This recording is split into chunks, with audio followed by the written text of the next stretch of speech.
నాయకులతో ఆ రోజు ఉన్నారు. నన్ను వేధిస్తున్నారు, నన్ను బ్లాక్మెయిల్ చేస్తున్నారు, నన్ను బెదిరిస్తున్నారు. వైసీపీ అండదండలతో చెప్పా తనే తిను. ఆ రోజు నేను మాట్లాడింది ఈ అమ్మాయి గురించి. నేను పేరు చెప్పలా, నాకు మానవత్వం ఉంది. ఆ అమ్మాయిలాగా నేను కూతురు ఫోటో చూపించేది, ఆమె కొడుకులు చూపించకూడదుట బయట. నా కూతురుని చూపించంట. వాళ్ళ కొడుకులు పతివర్తలు, నా కూతురు ఫోటో చూపిస్తుంది. మొత్తం డిఫర్మేషన్ వేస్తున్నా. సాక్షి పేపర్ మీద 5 కోట్లకి వేస్తున్నా. ఆ అమ్మాయి మీద 3 కోట్లకి వేస్తున్నా. ఎందుకంటే నేను 1 కోటి రూపాయలు అని చెప్పింది కదా డిస్కౌంట్. అమ్మాయికి 3 కోట్లకి వేస్తా. 2 కోట్లు అమ్మాయికి ఆఫర్. సాక్షి మొత్తం 5 కోట్లు వేస్తా. చెప్తున్నాం కదా.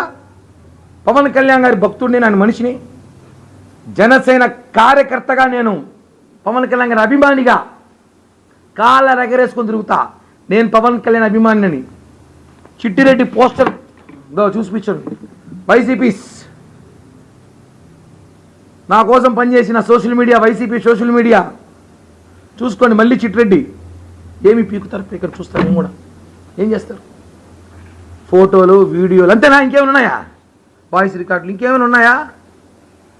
ఏంటి, ఏం చేస్తారు? చేయండి. కోట్లు ఉన్నాయి. మీకు తెలియని విషయం అంటే మీరు అద్భుతాలు చూస్తారు త్వరలో. వాస్తవం.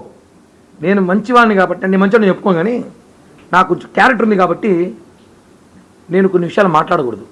నాకు ఫోన్లు చేసి అమ్మాయి బాధితులు, ఆ అమ్మాయికి సంబంధించిన డీటెయిల్స్ మా దగ్గర ఉంది, మీకు మేము సహాయపడతాము, మా దగ్గర చాలా ఉన్నాయి తీసుకోండి అంటే నాకు అవసరం లేదని చెప్పా. అది నా క్యారెక్టర్. లేదు మా తన అమ్మాయి అనుకుందో నాకే తెలియదు, కానీ నేనైతే మా అలాంటి పనులు ఎందుకు చేయకూడదు అనుకున్నా అంటే, నాకు ఇంట్లో ఒక చిన్న పాప ఉంది, నాకు ఒక చెల్లు ఉంది, నాకు చెల్లెలు ఉన్నారు, అక్కలు ఉన్నారు, పెద్ద కుటుంబం ఉంది నాకు. కాబట్టి నేను మహిళల్ని అంతగా నేను మాట్లాడకూడదు. ఇప్పుడు ఆ అమ్మాయి ఓకే మీరు అనగచ్చు, ఆ అమ్మాయికి మీరు వాయిస్ రికార్డు తిట్టినారా, మాట్లాడారా, అవన్నీ కూడా విన్నారు, అందరూ విన్నారు కదా. కోర్టుకి ఇండి నిజంగానే నాది అవన్నీ కిరణ్ రాయలు మాట్లాడిందే. ఇంకో విషయం అన్నా, గొప్ప విషయం చెప్పాలి మీకు. ఇప్పుడు నేను హలో అంటే మీరు హలో అంటారు కదా, ఎంతసేపు నేనే హలో హలో అంటానా? నేను మాట్లాడి తినిపిస్తారు, లెక్క ప్రకారం ఎత్తుకుంటాం. వాళ్ళు మాట్లాడేది రాదు. ఎక్కడ ఏమైంది? వాళ్ళు మాట్లాడింది రాదా? వాళ్ళు మోగవాళ్ళ? నేను తిట్టినా, నేను బండబుద్ధి తిట్టినప్పుడు వాళ్ళు చెవులు వింటా ఉన్నారా? తిరిగి మాట్లాడలేదా? వాళ్ళు మాట్లాడిన ఎక్కడ వీడియోలు కానీ ఆడియోలు కానీ, వాళ్ళు డ్యాన్స్లు వేసింది ఆడియోలు వీడియోలు ఏం రాలేదే. కిరణ్ రాయలు మాత్రం షార్ట్ వేసుకుంటే షార్ట్ వేసుకునే పక్కన షార్ట్ వేయడం తప్ప ప్రపంచంలో.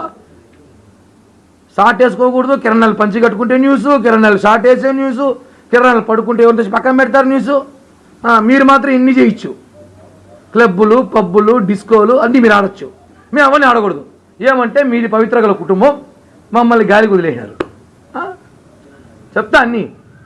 సమయం వచ్చింది. ముందు నేను వివరణ ఇమ్మని అడిగారు పార్టీ నుంచి. నేను వివరణ ఇచ్చిన తర్వాత మళ్ళీ మాట్లాడతా. ఖచ్చితంగా న్యాయం ఇప్పటికైనా గెలుస్తుంది. నాకు సహకరించిన ఈ 2 రోజులు నేను తినకుండా నిద్ర కూడా పోకుండా ఊరికి సొక్కలు మార్చుకుని తిరుగుతున్నాను తప్ప, నాకు సహకరించిన నాతోటి జనసేన కుటుంబ సభ్యులందరికీ కూడా నా పేరు పేరున, ఇక్కడున్న వీర మహిళలు కానివ్వండి, అక్కడున్న జనసైనికులు కానివ్వండి, బయట ఉన్న జనసైనికులందరూ కూడా వేలాది మంది, లక్షలాది మంది ఫోన్లు చేసి నాకు, అన్న మీ వెంట మేము ఉంటాం, న్యాయం గెలుస్తుంది, నాకు తెలుసు న్యాయం గెలుస్తుంది, న్యాయం గెలుస్తుంది. లక్ష్మి కూడా తెలుసు. ఎందుకు చెప్పో, అమ్మాయి కోసం పోలీసులు, అమ్మాయి కూడా తెలుసు కాబట్టి ఇవన్నీ రక్చర్ చేసి పెంట చేసి ఏదో కిరణ్ 1 కోటో 50 తీసుకుంటే టూర్ వెళ్ళిపోదాం అనుకునేది పాపం. అనుకుంది 50 కోటి ట్రిప్కి వెళ్ళిపోదాం అనుకునేదేమో. చట్టం ఉంది కదా. వాడు కూడా ఇందాక మాట్లాడుతూ రాజస్థాన్ పోలీసులకి లక్ష్మీ తెలుసుకుని అడిగినాడు. 2 రోజులుగా మీడియాలో మాట్లాడతా ప్రెస్ మీట్ ఉంది నాదని చెప్పి ఊరంతా చెప్తే రారా మీడియా అక్కడికా? తిరుపతిలో కళ్ళు కనబడదు జనాలకా? పొద్దున 9కి మెసేజ్ పెట్టింది, లక్ష్మీరెడ్డి గారి ప్రెస్ మీట్, కిరణ్ రాయల్ బాధితురాలు అని ప్రెస్ మీట్ పెట్టినప్పుడు వాళ్ళేమి పోలీసులు ఏమి తెక్కలోలా? రాజస్థాన్ తిరుపతికి వచ్చిన వాళ్ళు తిరుపతి ప్రెస్ క్లబ్ రాలేదేమే? ఇది అర్థం ఉందా వైసీపీ వాళ్ళకి? వైసీపీ వాళ్ళు ఆ అమ్మాయి ఏదో మాట్లాడతా ప్రెస్ మీట్లో నాకే ఊర్లేరండి అనింది. అభినయ్ ఎవరో తెలియదండి. ఇప్పుడు ఆడు వచ్చిన లాయర్లు అంత ఎవరండి? అమ్మాయి కోసం ఫైట్ చేసే లాయర్లు అంత ఎవరు? జనాలు అమాయకులా? నా మీద వార్తలు రాయించేస్తే ఏమవుతుంది? రాయించుకోండి, ఏమి కాదు. కిరణ్ రాయలు గొప్పోడని రాసిన పేపరే ఈరోజు ఆ పేపర్లో నా గురించి తప్పు రాసినారు.